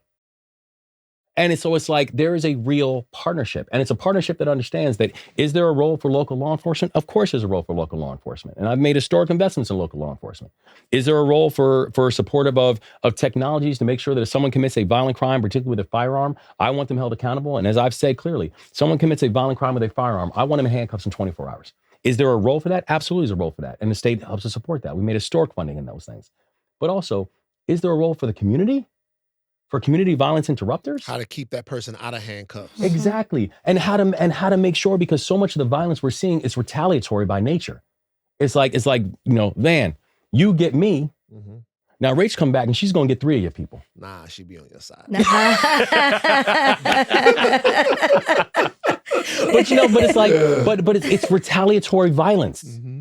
That's the disease. And this combination of mental illness, anger, and firearms is a really, really dangerous cocktail that we've had existing for so long. And frankly, we have had a level of neglect when it comes to how our state moved before I became the governor. And now everyone in my state knows, no, this is a priority. And I'm checking on everybody on making sure that this is a priority. And so the results that we've been able to see in Baltimore, results we've been able to see all throughout the state of Maryland, they are absolutely undeniable. The numbers we're seeing out of Prince George's County, the numbers we're seeing out of Montgomery County, like we are watching a statewide drop that is unprecedented. And it's because we're doing something really unique. We're working together to be able to accomplish these goals. That's crazy that you say that that's unique, because that should be 101. You would think that everyone would be wanting to work together for the greater good of the city, the state, the country, whatever it may be. One of those things that you did mention that you're using to combat, the things, I guess the historic nature of Baltimore, is education. I was a substitute teacher. My mom was an educator for 20 plus years. This is something I still work with teachers to this day. And you have the Grow Your Own Educators program where you are pouring back into the teaching profession, but particularly prioritizing male teachers as well. Can you talk about what concrete changes you expect from that and how you feel like pouring that program and pouring into the community in that way is great for the youth, Black and brown? When we came on board, I said, listen, we're going to make a priority lifting up our young men and boys. Mm-hmm. And I remember I got a lot of heat on it because people are like, what does this mean about our women and girls and so on? So I said, listen, it's not binary for me, y'all. It's not like we're going to focus on our men and boys and we're going to completely neglect our women and girls. We're going to keep on lifting up our women and girls 100%. But you cannot look at the data and think that everything is okay. Mm-hmm. You cannot look at the fact that we have suicide rates that are 3 times for boys than what it is for girls. You cannot look at the fact that college attainment has not moved since 1967. and think that everything's okay. You can't look at the fact that we have a program called, now an award-winning program in Maryland called Thrive, where we identify, and it's working well in Baltimore too, we identify the young people who have the highest probability of either being the victim or the perpetrator of gun violence. And it's open to all young people. You cannot neglect the fact that 98% of them are boys. There's something going on that we have to be honest about. Mm-hmm. And so when I said, if you really want to lift up women and girls, make sure the men and boys are okay. And so we made these investments to pump more male teachers inside of the classroom, help to support mentorship programs, help to make sure that our young men and boys are being lifted up and seen as assets and not as deficits. And so the education system was a really big way for us to be able to help to do that. I think about it in my own life. I think my first male teacher wasn't until I was in high school. Yeah. And my first male teacher of color wasn't until college. I mean, like, I want to make sure that no young person has to have that experience. I want to make sure that, you know, and I think about things with my mom. Like, I was raised by an amazing mom, like an immigrant single mother who I swear, like, has wings on.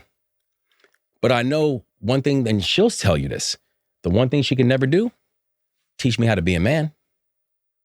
Because she doesn't know that. Mm-hmm. It's the same way. I have an amazing 14-year-old daughter. I love that girl with everything in me. And I feel like I can teach her so much. You know what I can never teach her? How to be a woman. Because I don't know. She needs women in her life to help to do that. And when we are having situations where so many of our young men and boys are being asked to figure this out on their own, with an understanding that our young men and boys, they're going to learn. The question is, who's teaching them? And what are they learning? We have to make sure that we're doing our part to ensure that our young men and boys are taking up their rightful position inside of our society, and to make sure we're doing our part as a government to not do what has been done all throughout my life, which is looking at us like we're the problem and looking at us like we're the thing that needs to get solved instead of the thing that needs to get unearthed. Mm. Wes, is sisters screaming at their phones and their computers right now? By the way, the name of that girl, that lady is blackgirl.d. She was speaking with a violence intervention group with Mayor Scott. Mayor Scott let her talk, and she went crazy. Go follow her. It was very moving stuff. It's amazing. There are sisters that are screaming at their phones and their TVs right now that what you said a second ago is centering men. I'm just giving you the opportunity to address them because I know that they're going to be like the statement that society, if you want safe women, you need safe men. They're going to say you're centering men. What would you say to them when they said that? I am. Because I don't understand, like, as I was coming up, you know what my family needed for me to be? A protector. Do you know what my family needed for me to be? A provider. Do you know what my family needs for me to be? An example for them and someone who understands how vital I am to my family. Do you know that can and would never happen if I never felt that or experienced that? My dad used to say, the world ain't got no use for a do-nothing man. Listen. I tell you right now, if I was a do-nothing man, I wouldn't have my wife either. Because she had no need for me either. I guess I don't even look at it as centering men. I feel like you're more so pouring into the male community, and in essence, you're saying it, or young boys, it helps women on the other side. I don't look at it as you're only focusing on this. It's like it balances each other out. We help each other out. I would hope that's how people see it. No, and I love that because the truth is that, like, do you know who some of the greatest champions of our work around, and it's been the nation leading work around young men and boys? Women. Yeah. Because they're like, that's my son. That is my husband. That is my father. That is my uncle. That is my friend. So it's like, it's actually women who have been some of the ones who've jumped up and be like, thank you for actually making sure that our young boys know that they have an important and a rightful place in our society. Mm-hmm. And that, you know, I remember I was at a barbershop. I was taking my son. I used to have to go to barbershop. I ain't got to go to barbershops anymore. Now I take my son. And we were having a conversation, and actually, ironically, we're having a conversation about Vice President Harris. This is early. And I remember they were having this conversation about Black women and this important moment that we had. And somebody there said something that really stuck with me. And he's a dad with girls. So he's a straight girl dad, right? And he's like, listen, I love this. And I love all the things people are doing and talking about. But he's like, I just don't want Black girl magic to turn into Black boy tragic. I don't want this to turn into a conversation about all the wrong of our boys while we're lifting up our girls. And my point is this, we got to lift them both up. We're not lifting up our boys to the detriment of lifting up our girls. Right. We're going to keep lifting up our girls. But at the same time, I am looking at my boys and I'm saying, take your rightful place and do your job. Yeah. Because we need each other. So we need each other. I agree, Van. Okay. So we need each other. Agree. You listen to it and then from the nigga in the suit. All right. So you were, I have a specific question to ask you, but when I was doing the research, it's crazy. You were a college football player, a soldier, an investment banker, a Rhodes Scholar, and a television producer. I was like, when you say like that. I was thinking to myself, that's a lot of jobs. But then I remembered you Jamaican. Jamaican. So, yeah. Tree Joe. I want to ask you about one job in particular, banking. You worked at Deutsche Bank during the time of financial crisis. Yeah, well, actually, I was at Deutsche before, and I was at Citi during. Citi during. Yep. So this dovetails with, should I say, a lot of what's going on in America right now. Because in all of my studying and looking into the financial crisis, I see a potential economic just pit right now developing at the top of our economy with AI, with data centers, with the circular economy that we have right now. And I see housing in a really precarious situation. I see a lot of things, a lot of economic situations that are dangerous for the average American. Absolutely. You are someone, no matter what anyone says, that definitely has ambitions to higher office. Wes, you're running for president. We all know it. Don't even worry about it. We're not even gonna ask. We're not even gonna ask. We moving on. What did your experience as an investment banker, which I got to be honest with you, is one of my top most reviled professions, right? What did your experience as an investment banker tell you about the American economy? What did being an investment banker during the time of financial crisis tell you about the average American and how we bailed out all the bets that you guys were making in those buildings and all of that stuff? What did you learn from that experience that would make you someone or makes you someone that could have a real say on the American economy and make it work for the average American? Yeah. It's I remember when I first started working in finance, again, that's not my background. I studied international relations and, did work in economics and this and that, but I never studied anything in finance. Right. And I remember having a conversation with a mentor of mine, and he said, if you really want to understand that stuff, you got to understand budgets. You got to understand how budgets work. Because in many ways, he's right. All governance is budgets. Look at where people put their money. And I could tell you everything you need to know about where their priorities are. So I started doing internships and eventually started working in the world of finance. And the truth is that I actually use the things I learned there every single day now. Understanding numbers, understanding the budgets, understanding how we can be fiscally disciplined as a state and at the same time make big bets on our people, right? The thing I also learned is this inequity will drown us if we don't fix it. That one of the big issues I had with, or the many big issues that I had with the big, beautiful bill, for example, that went through, is what a lot of people don't realize about it. It is not just adding trillions of dollars of debt. It's also the largest consolidation of wealth that the world has ever seen. It is making it so that the wealthy will always be wealthy. And those who do not have an opportunity and have not entered into that phase will always be challenged. And it is so deeply dangerous about how that work works. I think about the tax reform work that we've done in Maryland. That again, my training actually gave me a clear understanding of how I wanted to do tax reform in Maryland, where I said, you know what? We're going to give the middle class a tax cut.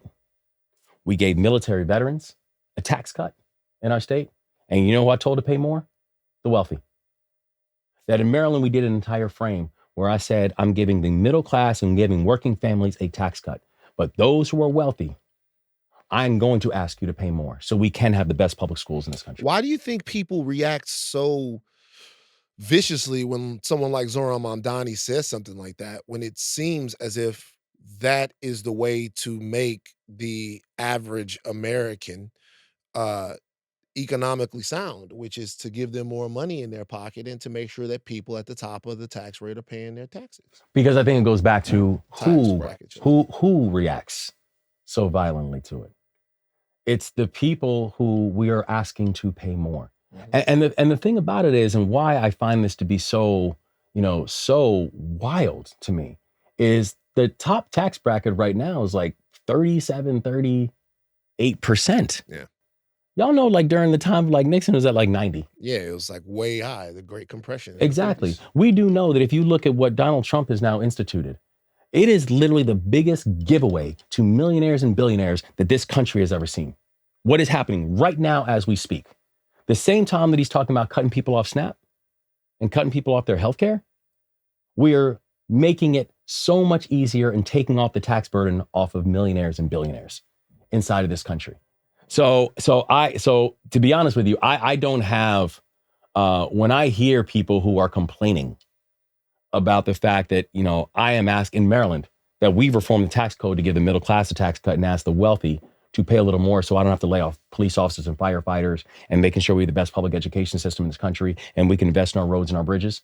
That I tell people I am unapologetic about it. And not because I don't know what I'm talking about. It's because I do know what I'm talking about. And I see the game that has been going on for so long that it is our obligation now to make sure that we're fixing.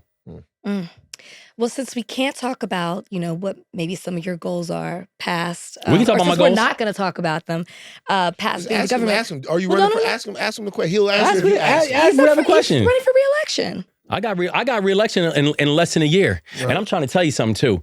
I am, ask me. Ask But him. I'm excited because we got a story to tell. I think right now, if people want to see what it looks like, not just to push back on Trump, because we can talk about all day long, but what it means to push forward for the people, I think there's no more exciting story right now than what's happening than in the state of Maryland. That we've had amongst the fastest drops in violent crime, amongst the fastest drops in unemployment inside the entire country. From one of the fastest job growth rates. We've added over 100,000 new jobs since I've been the governor. Over 30,000 new businesses have either started or come to the state of Maryland since I have been the governor.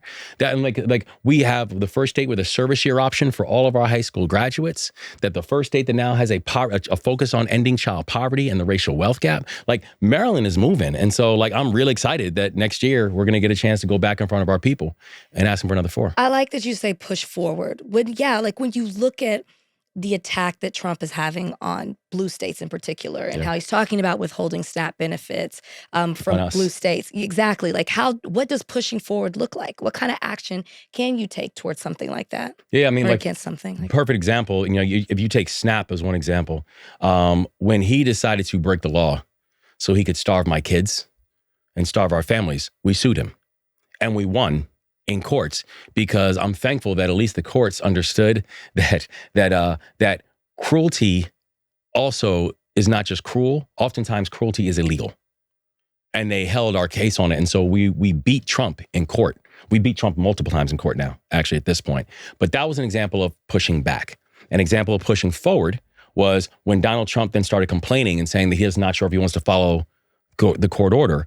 What I did was I then tapped into our fiscal discipline fund, which is, by the way, a fund that's made up of capital gains taxes. So people who know what capital gains are and actually benefit from capital gains, there's a fund that we have in Maryland that has that money captured. I dipped in $62 million into our fiscal responsibility and fiscal discipline fund and said, we're going to use that capital to make sure that SNAP is not going to be interrupted for the people of our state.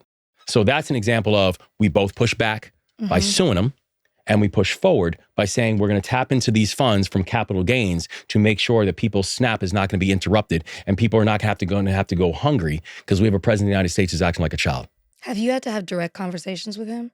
Oh, yeah. Okay. Oh, yeah. I mean, we've had direct conversations with the president, some of which he makes up what we talked about. Makes up what I said. It's so wild.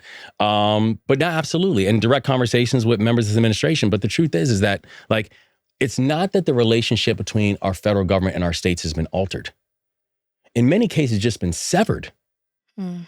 Like, there are things I will find out about, not because I get a call from the White House, not because the chief of staff hits me up, not because I get a cabinet secretary says, I need to speak, is it okay if I speak to the governor sometime today? I will find out because my phone buzzes and I get a news alert that Donald Trump has decided that the FBI building is now no longer coming to the state of Maryland because it's a liberal state.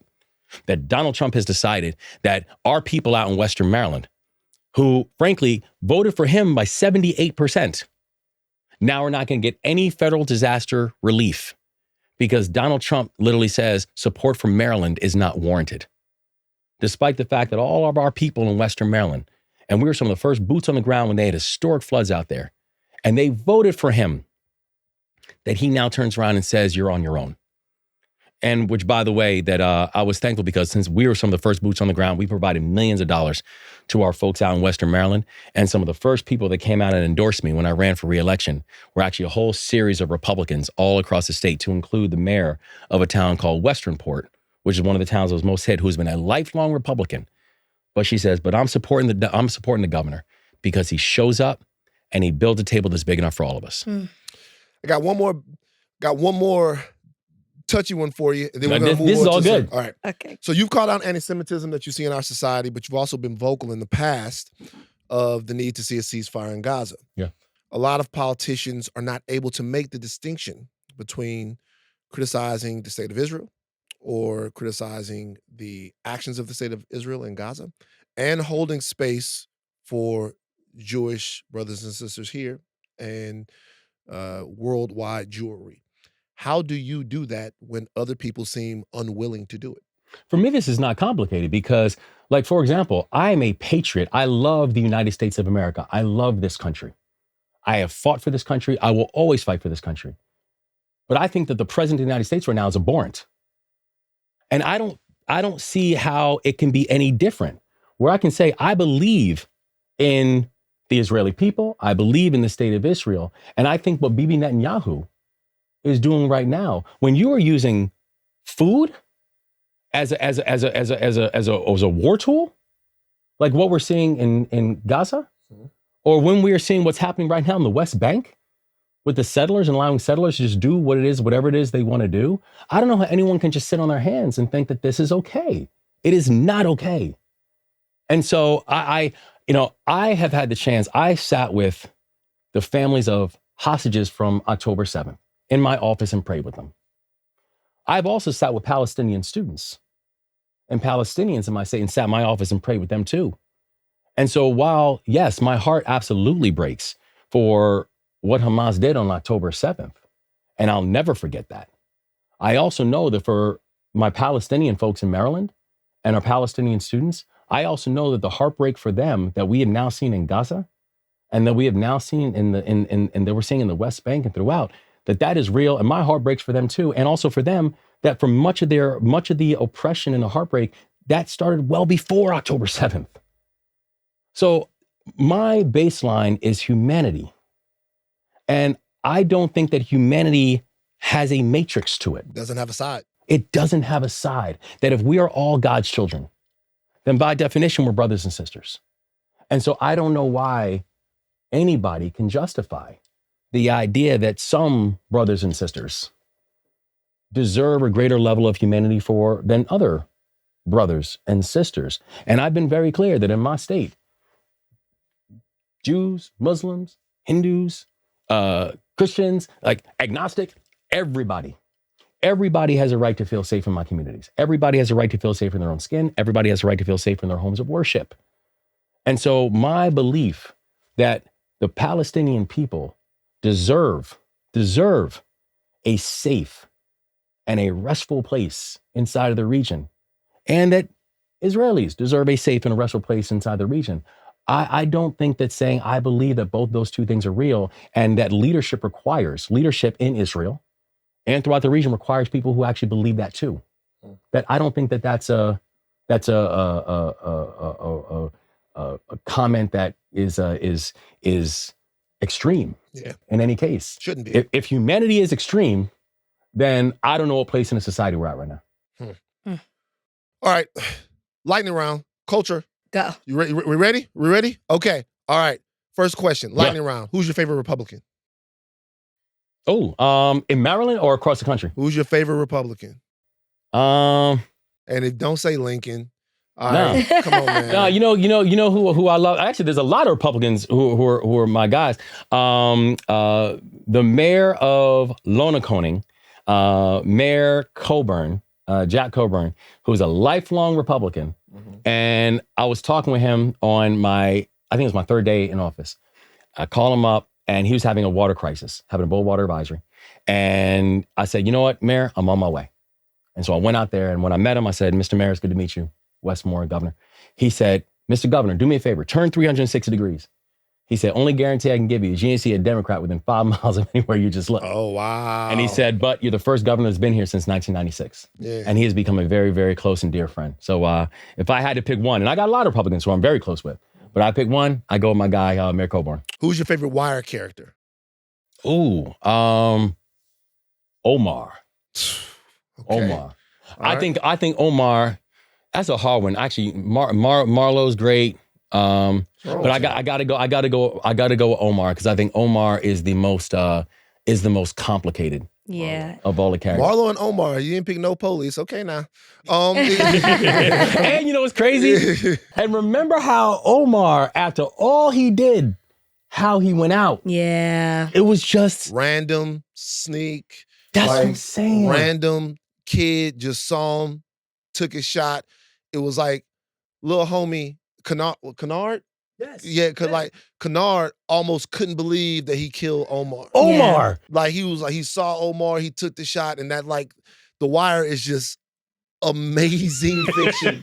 He's like, oh my God, he actually died. He's not you know what I mean? Yes. And if you pay attention to that scene, when Omar walks by Kennard is torturing a cat. He's already, his brain is already scrambled from everything that he's seen. Mm-hmm. Right. Don't get me started talking about The Wire. Okay. Yeah. All right. You got one game to win. This is football. Okay. Play football. Are you going to take Lamar Jackson and I'm going to name 1, 2, 3, 4, 5, 6 quarterbacks. You got one game to win. Right now. Right now. And healthy. And healthy. Okay. One game to win. Are you going to take Lamar Jackson or Josh Allen? Lamar. Lamar Jackson or Jalen Hurts? Lamar. Lamar Jackson or Drake May? Lamar. Lamar Jackson or Patrick Mahomes? Lamar. Lamar Jackson or Joe Burrow? Lamar. Lamar Jackson or Bo Nix? Lamar. Then why he won nothing? If I was going to say, you sound like a Cowboys fan. Then why right he now, won nothing? 'cause what? Shout out to him. I love watching him play. If that's the case, you know then why? you explain to us. You know why? You tell us why he ain't won nothing yet. Because every quarterback you just mentioned, if you said one game to win. One game to win. Every quarterback you mentioned is a very good quarterback. Actually, some I would say are just good. They're not very good yet. Well, Bo like Nix Drake May and Bo Nix, I'm kind of like, it's still early. Drake May's still playing early. great. He's Bo playing. Nix, He's playing very He's well playing great right too. now. Right now. I just gave you the Right guys now. on top Yep. of the game right now. A lot of those quarterbacks are very good. Not one is transformational. Not Patrick Mahomes isn't Patrick transformational? Patrick Mahomes is going to be a first ballot Hall of Famer. I'm not taking nothing. Like, respect, Come shout on. out to Patrick Mahomes. West. But Patrick Mahomes has not changed the game. Okay. That's the difference. I don't know about Patrick Mahomes is the first ballot Hall of Famer. Patrick Mahomes, when we talk about who are the great quarterbacks of all time, right? Yes, you are talking about your Bradys, you're talking about your Mannings, and yes, you are talking about your Patrick Mahomes. yeah. You are, 100%. But there is no quarterback that you mentioned in there that has changed the game the way that Lamar Jackson has. When Lamar Jackson's on his game, think about it. If you're a team that's preparing for the Baltimore Ravens, right, and you have your scout team out there to prepare, who do you put in quarterback to prepare for Lamar Jackson? Do you put a wide receiver? to play quarterback? Because how do you then understand the speed that Lamar Jackson's? Or do you put a quarterback who does not have the same kind of touch that Lamar Jackson has? Yeah. Lamar Jackson is like a Swiss Army knife. It doesn't matter what you're looking for. He's got the tool for it. Wes, you And sound there's like, nothing like it. you sound So like do a you nigga in think the that he has barbershop, to? bro. No, Hold on. he does. He Wait, does. like, He does sound like he's in the Wes, barbershop. So Wes, if he's that's all a these tough one, things, Wes. wait, let me ask you this. I'm sorry, if he's bro. all You these said things, one game. which I don't disagree with how phenomenal he is, does he Yeah. have to leave the Ravens to achieve a Super Bowl? That's a very good question. Here's the challenge. There is no roster in the NFL right now like the Ravens. Not one. Because think about it, right? You got just our offense. Lamar Jackson. You got Derrick Henry as your running back. Mm-hmm. You have not just Isaiah Likely, but Isaiah Likely and Mark Andrews as your tight ends. Then on the outside, you got Zay Flowers. You got DeAndre. You got D-Hop. You got DeAndre Hopkins. It is like a video game. There is no roster in the NFL like what the Ravens are putting together. And despite that, we're 500. Yeah, can't get it done. So there is this thing about what it means to play like a Raven that we had when we had Ray Lewis and Ed Reed and Terrell Suggs. Like when you walk out into that field, man, you play like a Raven. And the other team knows it. Like we go into that game up 7. Every single game when kickoff happens because there's a mentality that you have, you're not beating us today. We don't have that right When now. they beating y'all? That's the You problem. sound like a Cowboys They fan. beating y'all. I like it. Lamar. I love There's Lamar. nobody like him. Yeah. There No, isn't- he's great. If you He's great. talk, And great to watch. if you have a real talk conversation, seriously, a real talk conversation with any of those fans, Eagles fans, Patriots fans, Well, Eagles fans Chiefs going crazy fans, right now, I know yeah. they really are. Yeah. And they should be, even though I'm not putting the blame on Jalen, but that's a whole other thing. But if you talk to any of those fans and you ask them, like, and have an honest conversation with them, would you trade your quarterback for a primetime Lamar Jackson? Every one of those fans, if they're not the lying to Chiefs, you, would say man. yes. Not the Chiefs. Come on, Wes. Not the Chiefs. I The don't even Chiefs- think the Bills would. Not the Chiefs. Yeah, these Bills fans are arrogant Yeah, too. I don't think the Bills would either. And Josh Allen's a good quarterback. Like Josh Allen's a good quarterback. He should never have beaten Lamar last year for MVP. But he's a very good quarterback. He's just not transformational. Word up. Not transformational. All right, look, Governor Moore, we are trying to figure out what we are doing in this country right now. We are hoping against hope that democracy survives. We're hoping against hope that people are not wholesale immiserated. You know, our government taking extrajudicial action in places like the Caribbean, straight up killing people. Yes. There is so much going on. What gives you hope for the next year, the next 2 years, the next 4 years, when people are looking all over the place at a country that seems to be in disrepair? What gives you hope? History. I think about like the history of my state. And we were talking a little about it earlier, right? Where the history of Maryland is deeply complicated and bloody. And in the process of going through this 250, I really even spent a lot of time in our own history. And I think about the fact that, you know, we are the state of Harriet Tubman and the state of Thurgood Marshall and the state of Frederick Douglass. And as difficult as this moment is, I remember that they saw worse. Right. And I literally do. I will sometimes think when I'm having a really tough day, I'll go back and I'll read up on history. And I think to myself, imagine what a hypothetical conversation would be like between me and Harriet Tubman, where I'm sitting there with Harriet Tubman, who, by the way, I made a general, because one of the great things about being a governor is I can commission officers. So I made Harriet Tubman a general. So she's now General Harriet Tubman. How did I I miss didn't even know Oh, that. I need to send y'all that. See? And again, Yeah. the work of repair. Yeah. She is now General Harriet Tubman. Rightfully so. Rightfully so. Because there's anybody who deserves stars, it is Harriet Tubman. Yeah. So I think about what a conversation would be like with me and General Harriet Tubman and telling her how difficult my day was So, and listening to her reaction. Mm-hmm. right. You know, a woman who literally, even when she forged her way to her own freedom, if she would have stayed in Pennsylvania, no one would have blamed her. They'd be like, you got yours, man. Like, you're good. And she immediately then decided to go back and go bring dozens more and dozens more and dozens more. people who saw their freedom because of her. People whose families now are still walking around our society because of her, because their ancestors would have been lost had they stayed down where they were. But it was General Harriet Tubman who showed them a pathway to freedom. And so the thing that does give me hope in all this is that, listen, I am not going to let Donald Trump write the final chapter in this story.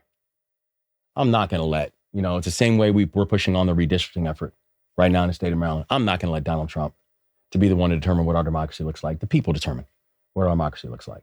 This is why I'm so fervent and why I am not bending on this one. Where it's like, y'all, let history be our guide. And let history be the thing that's going to give us the motivation, the push that we need going forward to make sure that we know that we are going to build a society that those who came before us hope for. And we'll build a society that those who come after us that they deserve.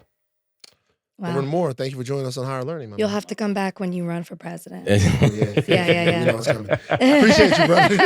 Y'all need to come down to Maryland for our re-election. Well, I'll be there. I like the way Maryland sounds. I'm about to be a real housewife of Potomac. Thank you so much. All right, take kneecaps off, but do not stop learning. Get well soon, Rach. Thanks. I'll be back soon. Rach Charles. I'm Rachel Lindsay. I can't believe it took you the whole podcast to do it. You're mixing two different people. Ray Charles. Oh wait, I guess he does it a little too, but I was more so thinking Stevie when you said that. So but Ray Stevie does did it more drastically. Ray kind of had this. Yeah, he was This is Ray. You got the right. I'm Ray Charles. Ask me a question about Elvis. Did Elvis steal black people's music? Fuck him. Now you got the right one, baby. Bye, guys.